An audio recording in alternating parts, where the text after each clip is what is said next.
How to delete your DoorDash account. Hi everyone, welcome back to our channel. I am Bimal from App Guide. In today's video, I will show you how to delete your DoorDash account, so make sure to watch the video till the end. In order to delete your DoorDash account, first of all, go to the DoorDash website and log in using your DoorDash or your Caviar credentials. Once you do so, select the menu in the top left corner of the page. As you can see, the three horizontal lines icon.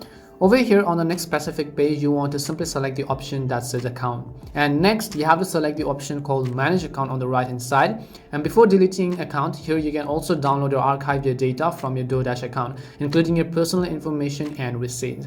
And once you've finalized all of those steps, what you have to do is simply tap on the option that says delete account from the bottom, and you have to simply enter the verification code sent to your device or email. Then select the option called verify, and after that you have to simply select the option that says continue and select the option that says delete account. You will then be logged out of your DoorDash account and your account will be also successfully deleted.